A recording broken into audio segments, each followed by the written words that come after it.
Good afternoon, everyone, and good evening for those of you who are following us from Italy and Europe. My name is Paolo Barlera. I'm the Deputy Director of the Italian Cultural Institute of New York, and it is my pleasure to welcome you to today's webinar or presentation of the project The Other Shapes of Me by Emilio Vavarella.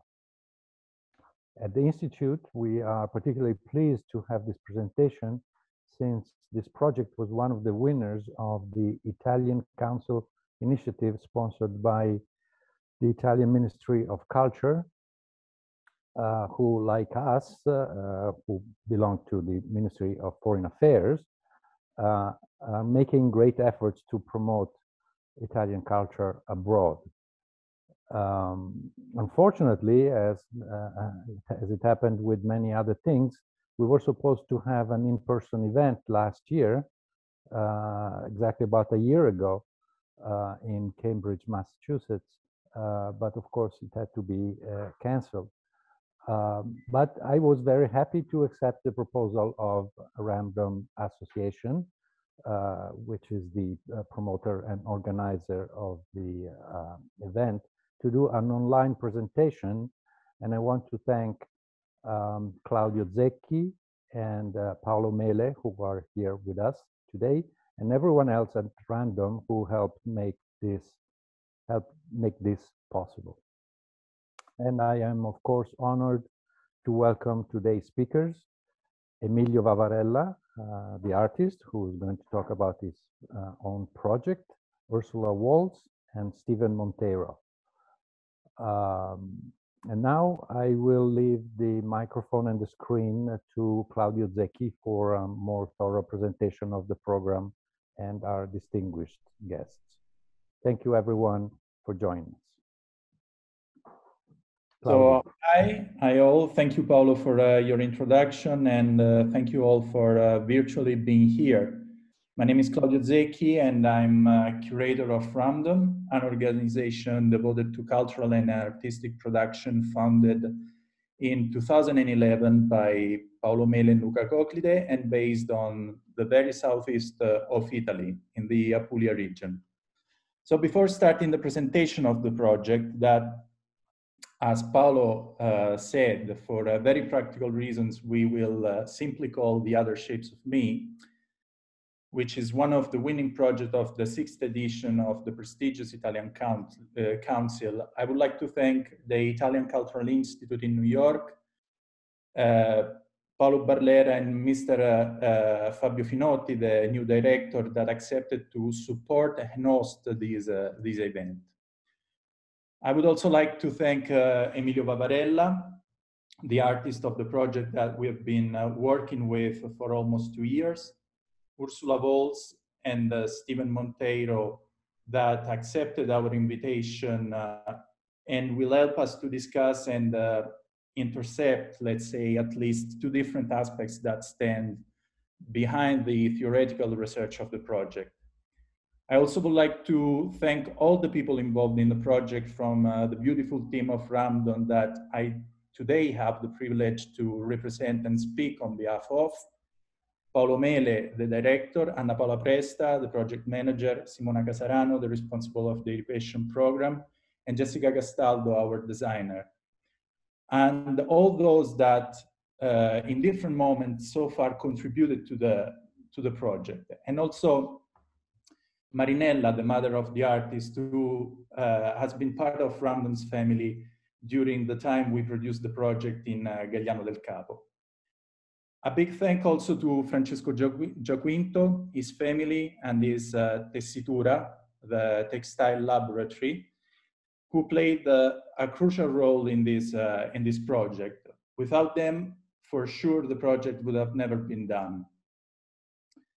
And finally, a big thank to all the institutions that supported the project: the Italian Ministry of Culture, MAMbo Museum of Modern Art in Bologna, the Film Study Center at Harvard University, and Art Hub. So this is the occasion for us, after 2 exhibitions that have already took place this summer in Gagliano del Capo and recently in Shanghai at Modern Art Base with the purpose to undermine different aspects of the project, the research process in the case of the exhibition in Galliano and the artist's work methodology in Shanghai, to present the project to an international audience, and specifically the book, and that we have always considered as an extension of the project itself, and the film Genesis, that is one of the 3 parts of the final artwork. I will try to briefly give the whole picture and the circumstances under which the project has been realized from its very beginning. Due to its complexity, the project can be described in many, many different ways and under many different lights. Using, let's say, the institutional definition that we have used for the presentation of the project so far, the work is, and I quote, the result of a research into the origin of binary technology and into its most advanced application. The whole title, the source code that you see on my background, RS54 and so on, the other shapes of me, refers in fact to the first line of text resulting from the genotyping of Emilio's DNA, translated into a textile, a large fabric, through the labor of his mother using a 19th century Jacquard loom, which is one, or can be considered one of the first modern computational machine. The result is a monumental, I would say gigantic work, a triptych composed of a fabric, a loom, and a video that will very soon be part of the permanent collection of the MAMbo Museum. So now, what is actually interesting to describe is, as I said at the beginning, the circumstances under which the project has been produced. The entire work has been in fact produced in Italy, in Galliano del Capo, at Tessitura Giaquinto, the textile laboratory in fact, and it is an extraordinary example of the fruitful relationship between the visual arts and the artisan tradition as a choice, in this case, of existence and resistance of a territory, but it's also an extraordinary example of how the territory, its resources and its potential can dialogue with a wider scale and an international context. So when I talk about the scale, I of course mean not only the geographical scale, but also the reflection that can be generated through the intersection of many different disciplines that have theoretically nurtured the project since the very beginning. This is in fact a very complex project that has seen Ramdom involved in many aspects from the very beginning. We have been accomplices of Emilio in the research, experimentation, and in the intellectual process, I would say.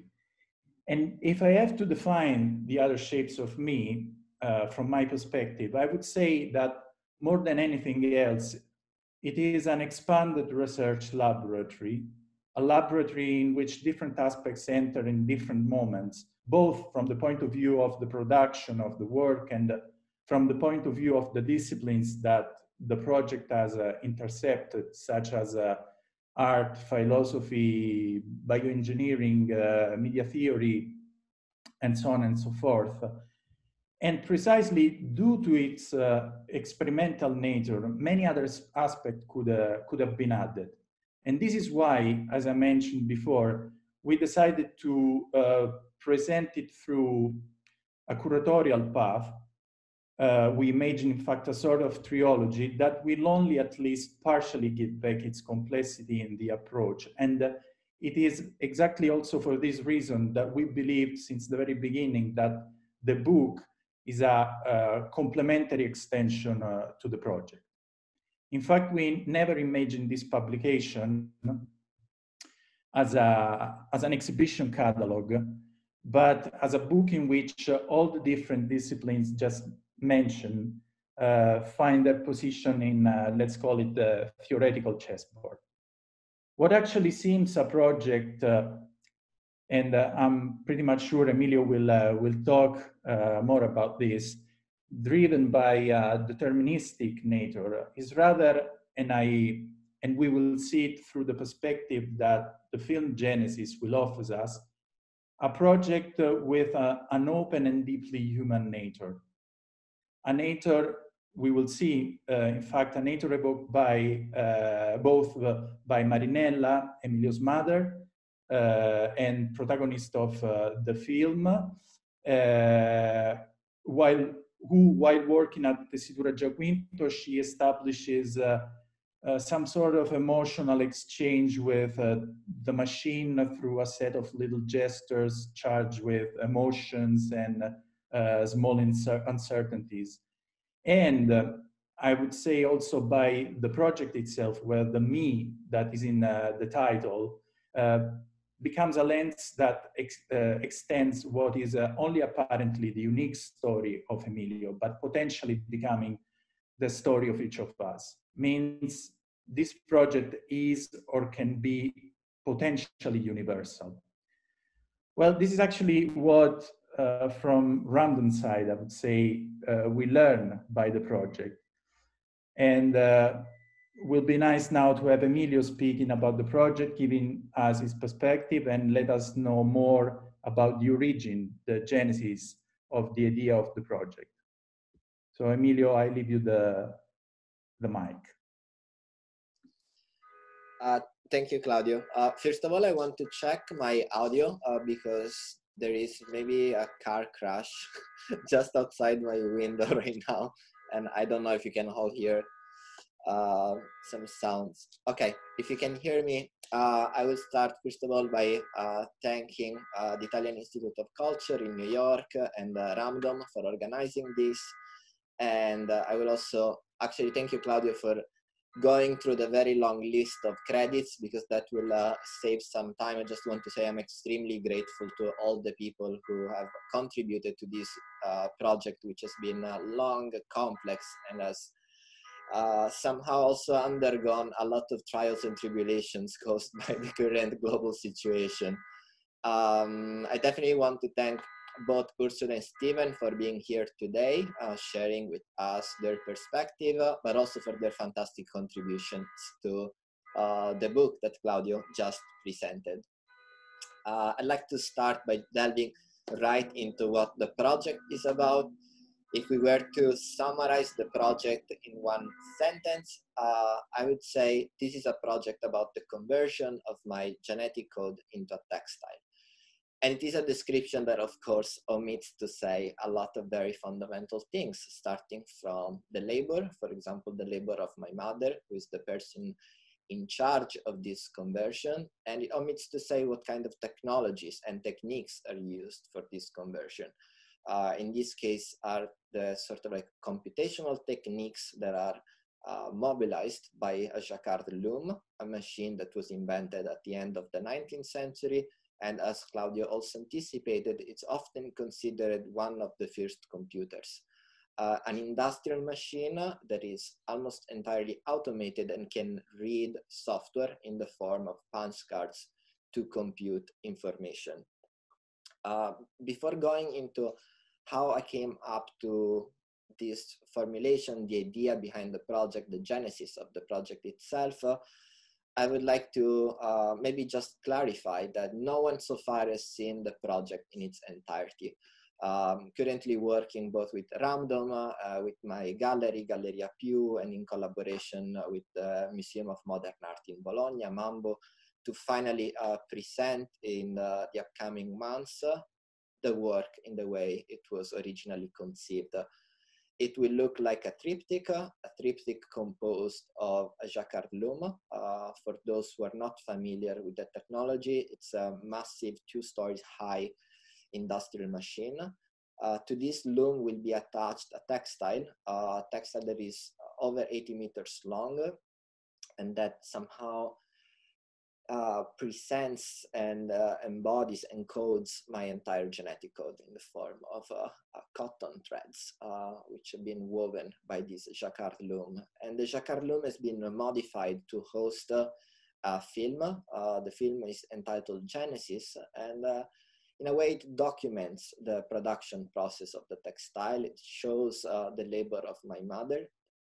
But I will return to this later because I think the word document is a little too limited. I think what the film tries to do is really to communicate in a larger sense a whole range of emotions, concepts, and embodied feelings that were produced as part of the production process of the textile itself.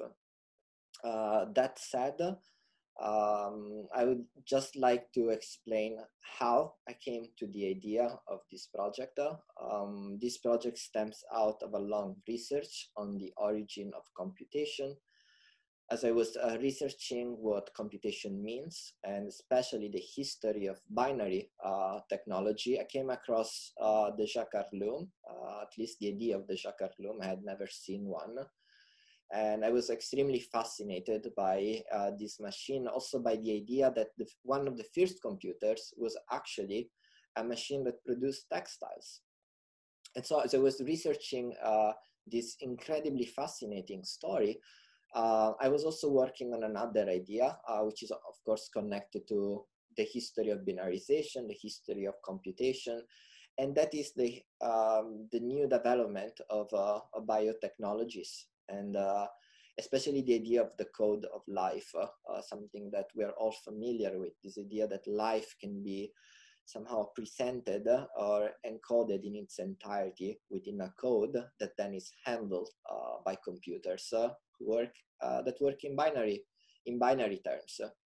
So as I was wrapping my head around this concept of binary technologies, the origin of computation, biotechnologies, genetic code, the code of life, I had the intuition of trying to feed my genetic code to this early computer to see what would happen when one of the longest codes associated to me, which is the code that according to scientists encodes my genetic heritage, is fed into this old computer. And so that was the intuition. It was the starting point.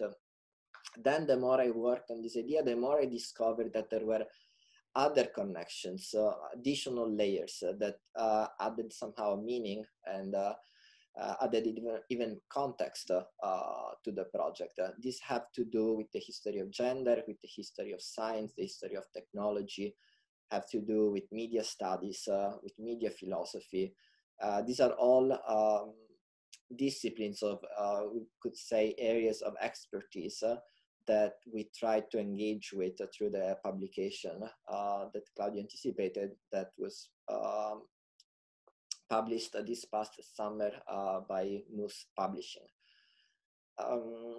So how to connect all of these things? For me, it is always a question of finding materials and techniques that can match a concept in the closest way possible, a certain homology of form and content, techne and logos.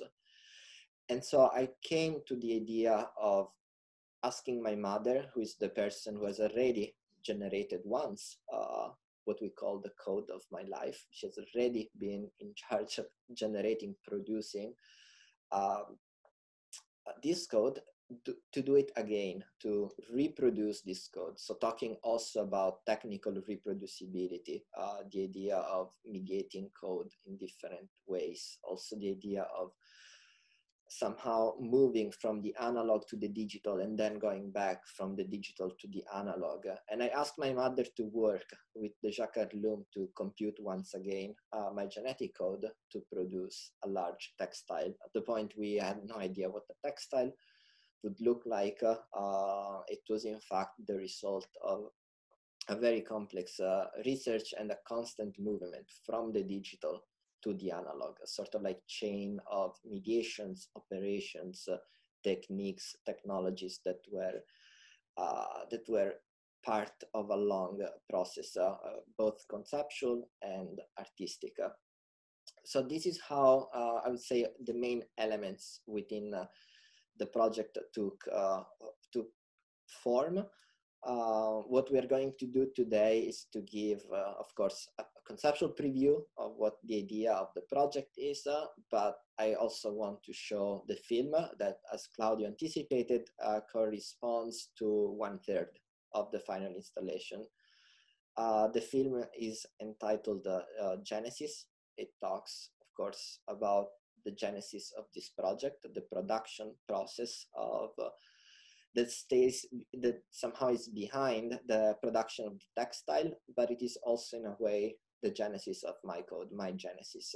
And if you want, it's also a work of love for my mother and her labor, and also the love of my mother for me, which somehow I think transpires by or through the care that she put into this monumental and complex production. So without further ado, I would move to the film, and I will now share the screen, and I hope you will all enjoy this. This is actually the first public screening of the film Genesis.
continue, we will have now Stephen's contribution. So thank you, Stephen.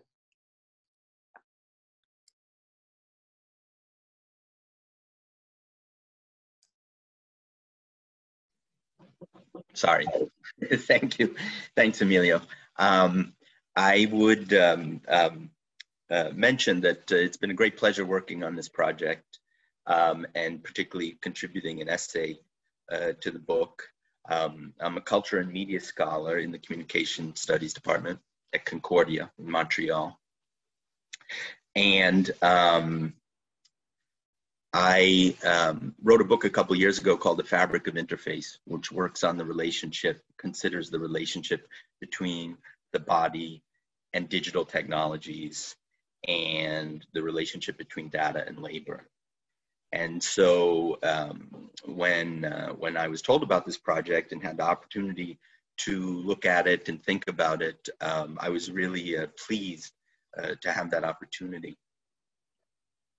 One of the things that that I would say about this film is that I think it really visualizes quite beautifully the relationship between machines and bodies as they're mediated by binary code. And it's interesting how this project translates the body into code and then makes a body from that code, being the textile. And one of the things that it shows, as Emilio brought up, is the deep roots that exist of digital culture's relationship to the body. One of the things that I find very interesting is that with the history of computing and digital technologies is that paradoxically, computing has been about removing the body. And an example I would give with this is that idea of through the automation of the Jacquard loom, that it would negate the need for weavers. But one of the things that we see is it also computing constantly relies on the body. And we see that in the film with the loom tender and the work that Emilio's mother is doing through all of these different steps of the process. And so one of the things that interests me is thinking about those relationships today, in part in how they relate to the past. And so one of the things that we can think about today is just as we see the loom, Emilio's mother doing all of that work with the machine to produce this object and allow that process to happen, is the work that we all do today, the labor that we all do today, the sort of immaterial labor of working with our touch screens and our various devices to connect different pieces of data together and to make things. And it's very much a bodily process. You think of touch screens, you think of gestural interfaces, all of these kinds of things. And even today, more and more, the way that facial recognition is being used to create data. So a couple of things, so sort of taking what the Emilio's project and thinking about the sorts of things that I work on and how it relates, that project relates to things that we should think about today. A couple of things that I would have been thinking about is thinking about how we use media today as personal media. And we can think about our smartphones and our smartwatches and these kinds of objects. And they produce certain relationships between the machine, the device, and the body, and relationships between the body and networks and data and production of data from the body through the device. And so we can think about it as personal media in a couple of ways. One is that these are portable, individualized objects like a smartphone that go with us everywhere and have very nearly become a part of us and our physical material practices, as well as sort of our psyche in everyday life. the second thing about this is thinking about it's personal in the sense that it collects data. More and more of these devices collect data tied to our bodies, changing physical states and actions. A couple of examples of this would be just with location sensing, and so GPS, cell phone pinging, and these kinds of things that can track our body as we move with the device through physical space. Another example, which I think is interesting particularly with this work, is the increasing use of different kinds of health and fitness apps. So Google Fit on a smartphone, the apps on an Apple Watch, using a Fitbit, these sorts of things. And when we think about these, they measure more and more aspects of our physical being and the processes of our body. Things like measuring heartbeat, breathing rate, the oxygen levels in our blood, our walking speed and rate, the number of steps that we've taken in the day, our amount of rest time, the quality of our sleep. All of these things can be monitored by these devices. And what it's not just monitoring them, but it's producing data that then is analyzed by machines in the network, right, on servers. So we have this constant monitoring of the body and converting of physiological processes into binary code and data. And this brings up a couple of concerns that we can think about. One is, of course, privacy. And so thinking about how our intimate biomedical details are shared on networks. And part of this, of course, is the way that these personal devices and the networks and the platforms that we use encourage us to share our information about ourselves. So there's that issue of privacy, and that our body data becomes not just coded, but commodified as well, that there's a value on this data that's collected of just our very being and our physical sort of existence in the world. And the second part of that is the extent to which perhaps, and this is something to look at in the future coming out of this work that Emilio has presented, is thinking about the extent to which our bodies will become more and more adapted, are becoming more and more adapted to algorithms. So in essence, the devices in monitoring our body and giving us feedback based on the analyses that it makes, more and more sort of the device weaves us out of our bodily data that it collects to produce a certain image of ourselves in the real world, and that it asks us to adhere to or to produce. The interesting thing about this for me is that that is much like the way that the 19th century loom in the other shapes of me weaves a textile from Emilio's genetic code, that we find the code sort of coming back to sort of produce a certain kind of physical existence for each of us based on the data that it collects from our body and how it sort of analyzes that to produce other data that then affects who we are and what we do and how we lead our lives. So in that regard, I found this project really, really fascinating and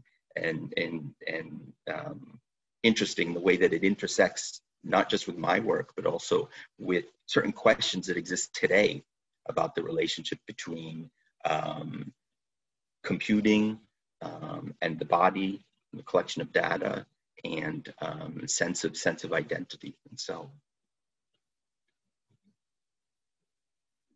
Thank you very much, Stephen. And I would like to now leave the microphone to Ursula. Emilio, thank you. This has been an amazing experience. My background is as a computer science educator, and I have been teaching about how to write code since about 1989, and technically all the way back to 1978, but that's a different story. But I am also a crafter, and among other things today, I have some weaving and some patchwork quilting that various friends have done.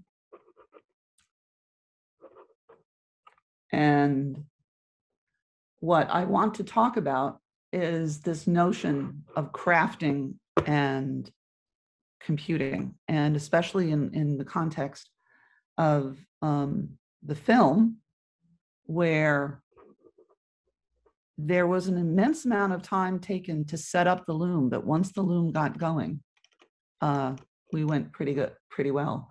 My shtick about code crafting is that we launched a website in July 28th of 2019 for a SIGGRAPH studio installation that was invited to allow people to explore how quickly you could learn to code using a language called Turtle Stitch on domestic embroidery machines. So the site, I'm going to read this one because this is my shtick. The site presents the audacious assertion that computer programming coding concepts originated not with the Jacquard loom, but millennia ago through textile production of crocheting, embroidery, quilting, weaving, and knitting. And we are exploring how these crafts influence and inform computer science. And we're doing this both in the classroom and in all kinds of community-based activities. So let's start with crocheting. What we use crocheting for is that in classes at 3 different colleges, each student in a code crafting class contributed an individual granny square to the whole, which we pieced together. Lessons included reading patterns, executing, debugging, modifying patterns, as well as a modular approach to thinking about how we do collaborative computer science. In December 2020, just a few months back, we explored how we can start with patterns and collectively create a charitable goal to produce a dynamic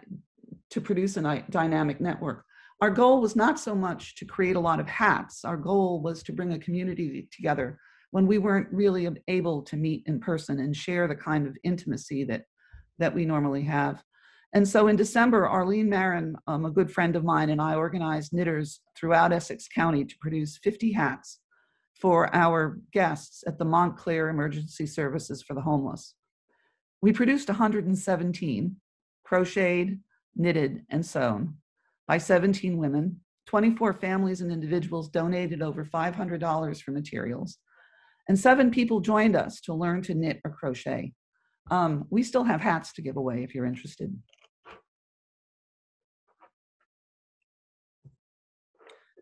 So machine embroidery gave us a different take on coding and crafting. And these images were produced through Andrea Mayer-Stadler's Turtle Stitch, and the connection is there. Turtle Stitch is being used worldwide, but machine embroidery really provides a vehicle for exploring single thread algorithms, different from weaving, okay, but single thread algorithms, literally. It also highlights how visualizations is an approximation for reality. What you can see on here is a couple of the images have raised feel, and you don't see that in the visualization. You lose information sometimes when you are putting things on a computer screen. Arlene leads a group called the Crazy Quilters and in Montclair, New Jersey, and she taught me how to piece together embroidery squares to create a vehicle for sharing group work. As a retired IT professional, she helped me see the connections between quilt construction and software development. And this was best illustrated by the quilt that appeared last, which was produced by Anne-Marie Weber's alternative math class in Bennington, Vermont. These are kids who were targeted as likely not to graduate from high school. And by building this quilt, they fulfilled their math requirement. And they learned volumes. We have hours and hours of information about that. So one of the things that the patchwork inspired was taking a look at how traditional modes of constructing a two-dimensional piece can influence the way we think about images on the screen, and perhaps also image recognition, and also to put a little tweak on the way that image recognition works. And so what we have here is a classic friendship pattern rendered as a collection of images. And we're just starting to explore this. And one of the things we noticed when we did this patchwork on the computer was that there's something missing. Something's missing. And what we realized is this has to do with texture and feel. And so we started articulating, as a result of working with Emilio's projects over the last year, that while code is a language for sharing information, okay, and while modern media increases information sharing through sight and sound, it diminishes how we learn through touch, taste, and smell. And this is especially true for how we sense woven textiles when we cannot touch them. So how do we represent what fabric feels like? All computer science gives us at the moment is a collection of attribute value pairs. Okay, textile designers have a language to describe how fabric feels, and this is a tiny subset. Okay, they will contrast samples not by putting things together in separate categories, like these are fluffy, these are silky. Okay, but they will compare pieces and say essentially, this one is fluffier, but the other one is silkier, but why is that important? And so unlike machine learning algorithms, what they're doing is not putting things into buckets, okay? They're comparing things. They're looking at the trade-offs between individuals. And I'm going to posit, especially after watching the film a couple of times, that that's what we're missing, okay? My insight today is that setup is profoundly hard, okay? And once it's there, we can produce the same pattern over and over and over again, okay? But modern computing isn't really looking at how do we differentiate between individuals? And that leads back to what Stephen said about our privacy and our DNA, okay? How do we organize structures of DNA to draw conclusions? And Kathy O'Neill talks about that in Weapons of Math Destruction. Okay, what happens when we get the code wrong? So Arlene and my kids, Chris Dunn and Kai Dunn, and I started to explore this. And I will admit we did this almost immediately after Emilio invited me to join this. So this work is less than a month old, okay? And so Arlene and I collected about 60 pieces of fabric that we had in our fabric stash. Every crafter has a fabric stash. And Kai photographed them all and got them on the computer. And then Chris created a quick and dirty little slider app where Kai was able to go in there and rate each piece of fabric. And what's interesting about this is it took about as long for us to do that whole process, basically a month, as it did for Chris, with a little bit of help from me to write the apps. So when we started, we were waiting for the images. And so what Chris did is he explored some of these attribute relationships by organizing colors.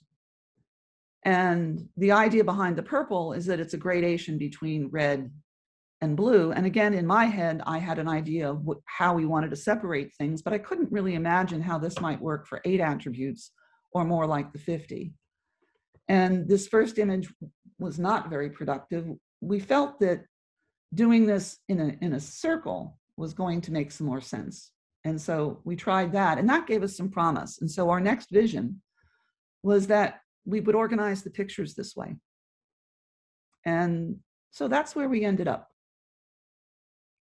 So here are all our images, and what you can see from this is that they keep reorganizing themselves around the buttons that are down at the bottom.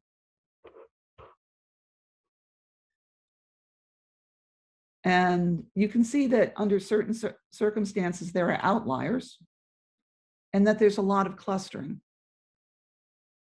And we're happy with this. Okay, this is only a week old or so.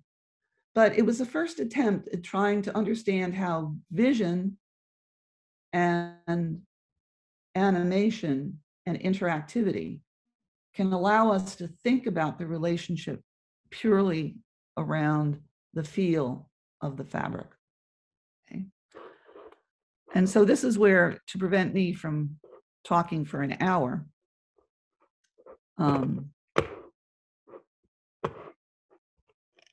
I want to make sure that I say this one really carefully. Okay.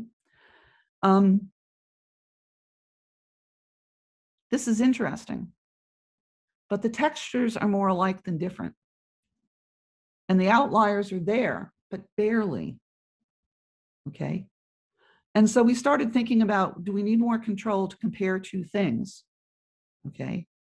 But we're also not completely convinced that our code is correct. And we're also curious about how visualizing this in 3D and being able to move around them might help us. Okay, but finally, there's this question of the integrity of the data, which Stephen hinted at, and which is there in the film and the book, but we don't really talk about this. It's this idea of privacy. Okay. So Kai rated the squares late one night after a full day at work. Is her opinion sufficient to categorize these things?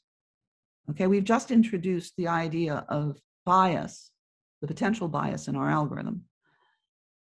Should we crowdsource it? What if we got hundreds of people to use the rater? But the problem there is, how do we get the fabric to them? And the fabrics are going to be different because, well, there's all kinds of physical stuff there. Okay.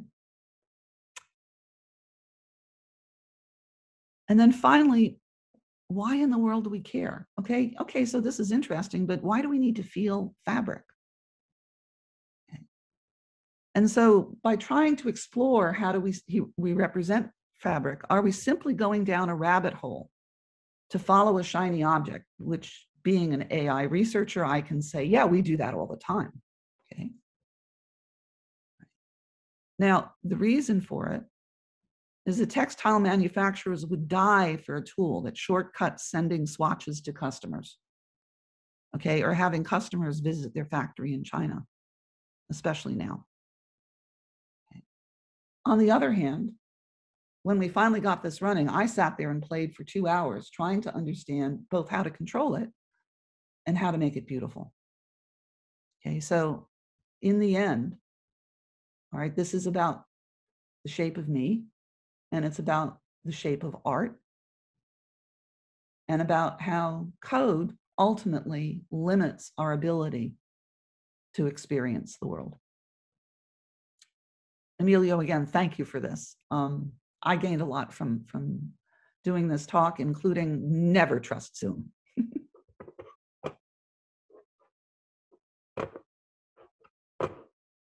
Okay. Thank you very much, Ursula, and it was very interesting to hear you both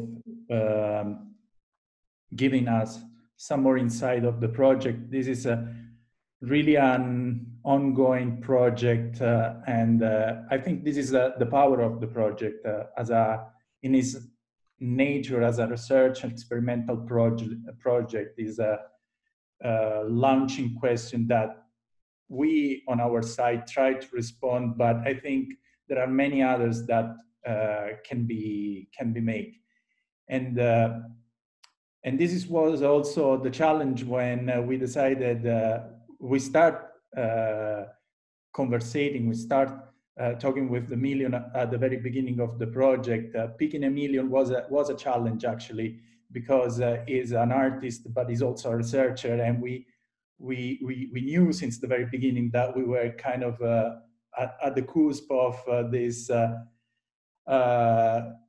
strange situation of being between an experimental project and an art project. But I think this was a good challenge, and this this was at least for me a very big challenge to be pushed to also enter in a world that for me is always a little bit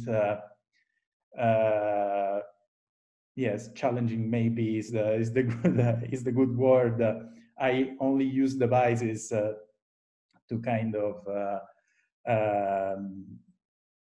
as a help for my daily life. But as I said, this the power of this project is it has been launched in question, and many others could have been launched during the project, and maybe this is also a good platform to kind of sharing ideas if you want in this moment, or asking questions, or if you want, Emilio and I, we can go through some Q&A. Claudio, thank you. I would like to offer maybe just one quick remark. It's not necessarily an answer, but drawing from both Steven's and Ursula's presentations, I got so many ideas. And so first of all, I want to preface the fact that as an artist, when we artists put our work out there, it can easily turn into a sterile moment when you feel like you are done, your work is over, the project is complete.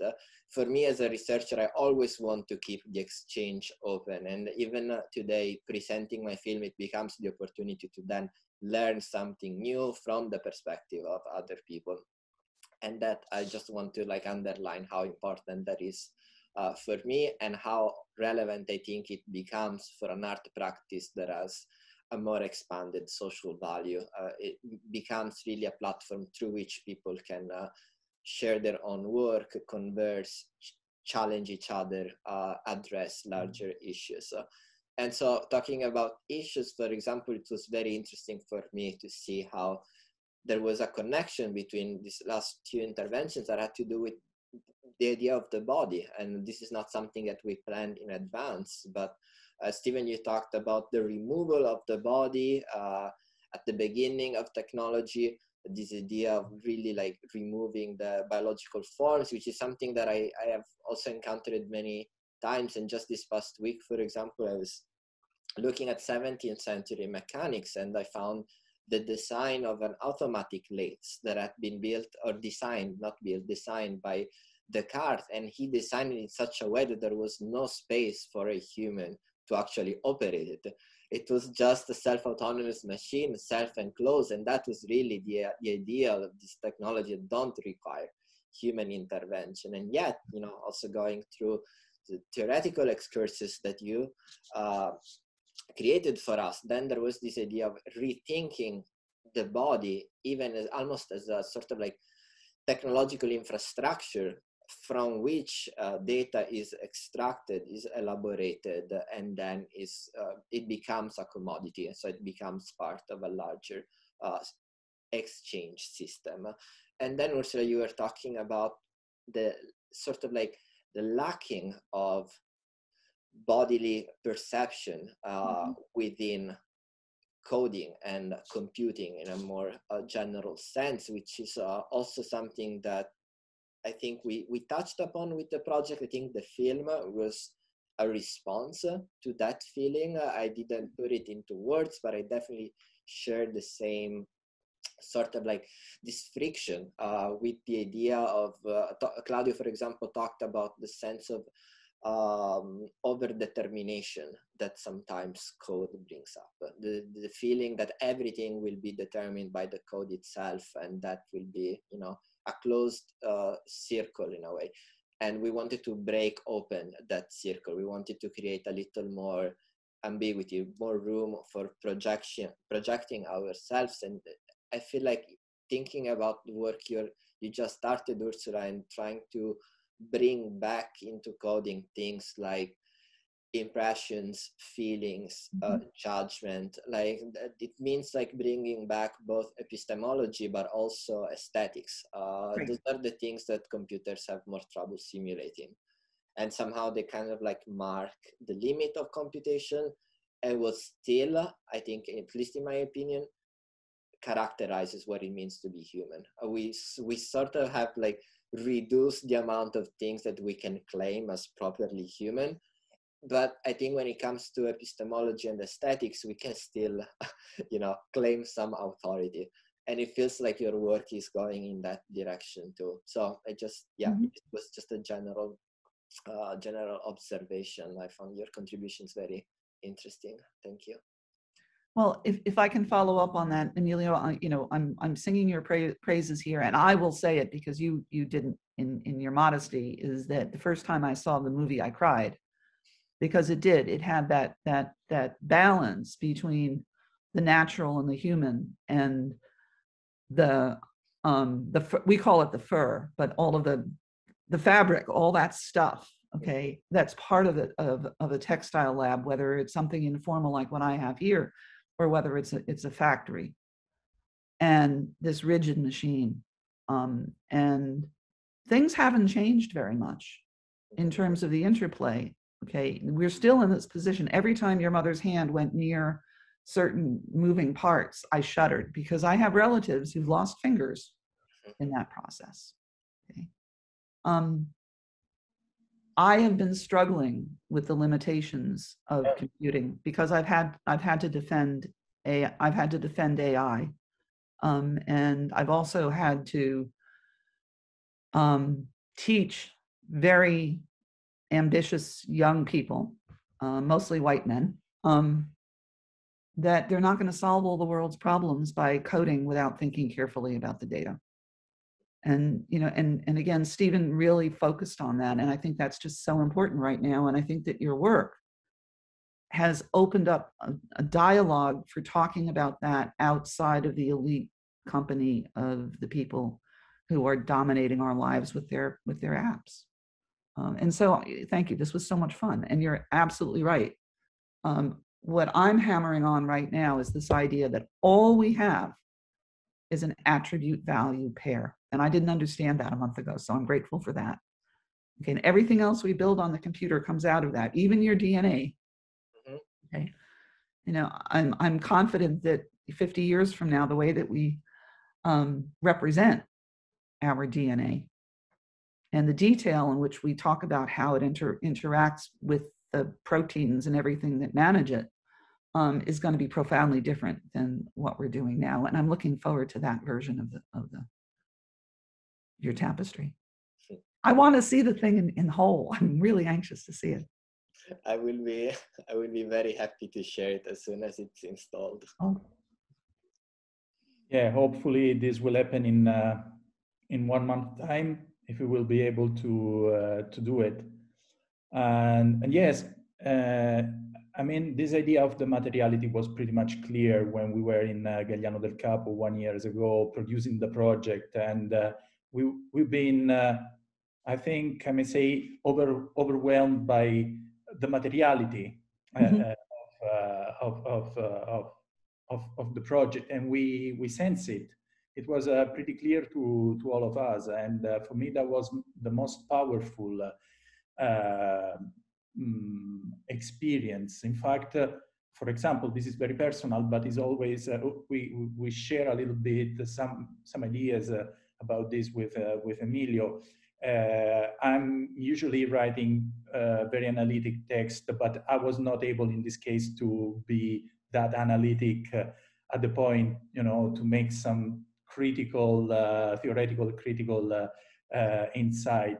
For me, it was really a human experience, and the way I wrote the text was really the translation of my experience last year in Galliano del Capo, while producing the project, in the text I wrote and my contribution for the catalog. So I'm glad I had that experience, and it was really, really powerful. And I'm pretty much sure that you, in a way, could all sense, you know, this materiality and this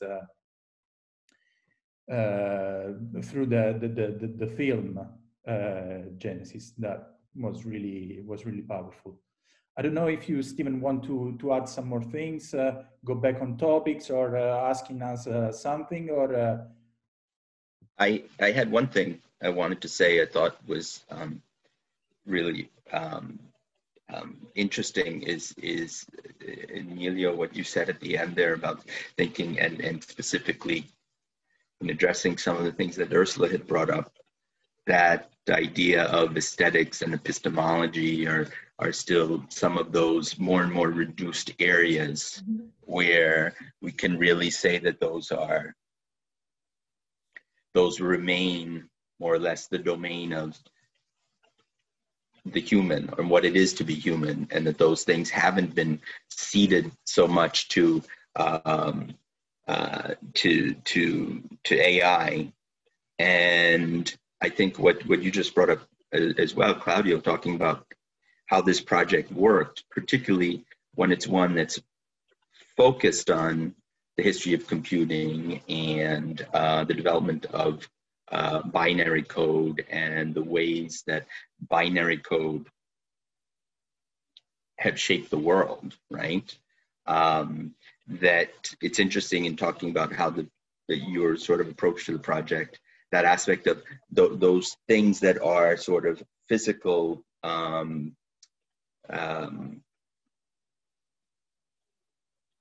physical aspects that can't be worked around, let's say, in any sort of analytical way, and can't be worked around in any kind of shift to some kind of digital solution or digital alternative. And that's one of the things that I find really interesting, and it's also with the work that you're doing, Ursula, which is really fascinating, is that even what's interesting about these kinds of projects is that what we see in sort of the failures or difficulties of the project is where we see sort of the richness of the human experience and human capabilities and human intervention and creativity and all of these things. So in that regard, I mean, I think there were some very interesting sort of ideas coming out of this, as you said, Emilio, that were not necessarily the intention of any of us in sort of coming together around this event and this work. Yes, and if I may add one thing that is, I think, very much linked to what you just finished to say, Stephen.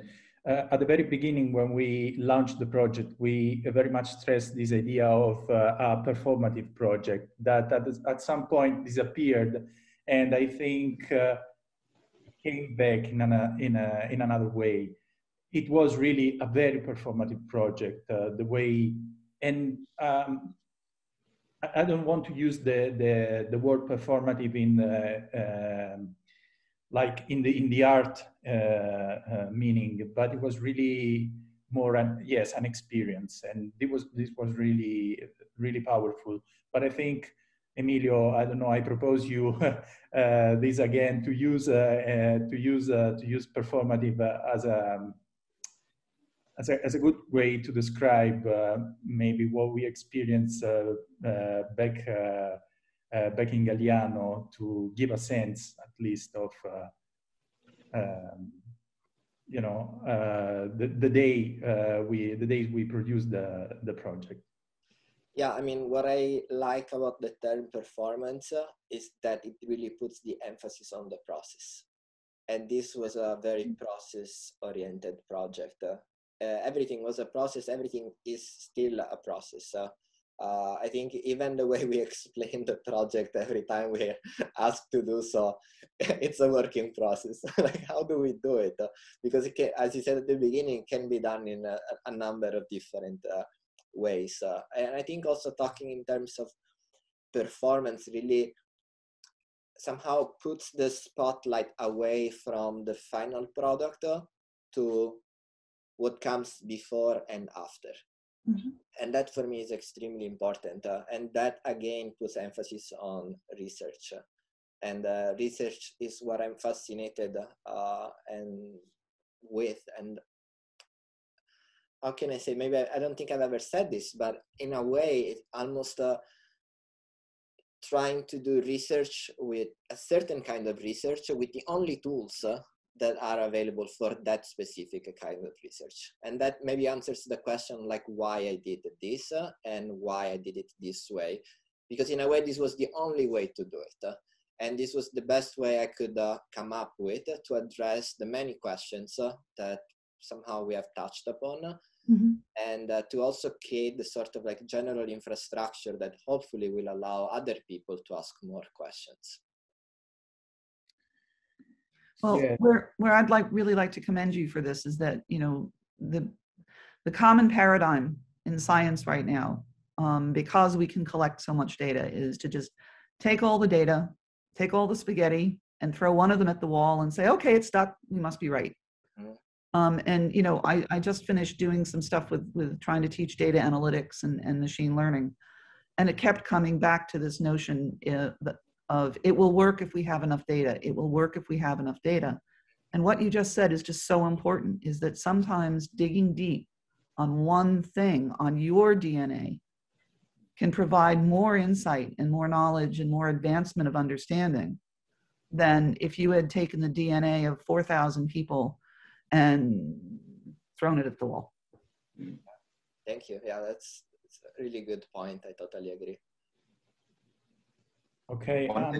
One I just would bring up is that if we think about, I think performance is important here, and thinking about the relationship between performance and process, because some of the things that we're talking about are performance and the process that produces certain kinds of performances. So I think that also is an interesting thing that comes out of this project. Yeah, but this was actually also the challenge for us as curators of the project, trying to give back this potentiality of the project, this in and out, this non-linear way of Emilio to approach to the project. That was interesting. This is why we thought about the curatorial path of the project as a sort of trilogy, just to make it even more clear what we've done in 1.5 years following Emilio's project, and also stressing this experimental potentiality of the project, and the tendency, I would say, also to kind of failure. Be open to that. And this is why we thought, and we approached it from the curatorial perspective in a way that maybe if I have to translate it in an image, the device, or which is also pretty much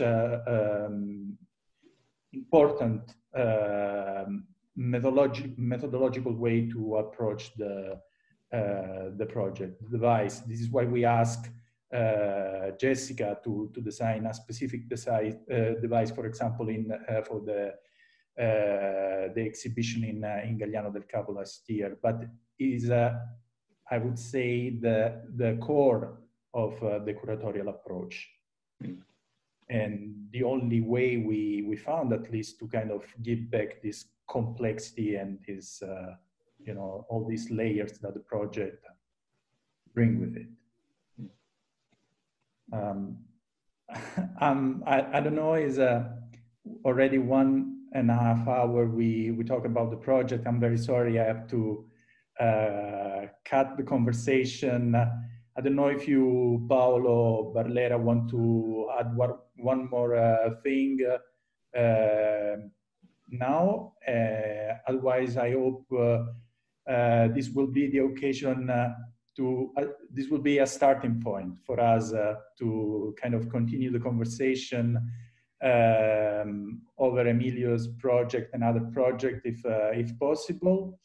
And thank you very much again for accepting our invitation. And that's all. And I don't know, Paolo, if you want to say something. I just want to thank everybody for participating and giving your very valuable thoughts about this project. and encourage Emilio to continue on his career, both as a PhD student and as an artist, and also Ramdom to continue their support of young artists, Italian young artists. Thank you again. Thank you very much.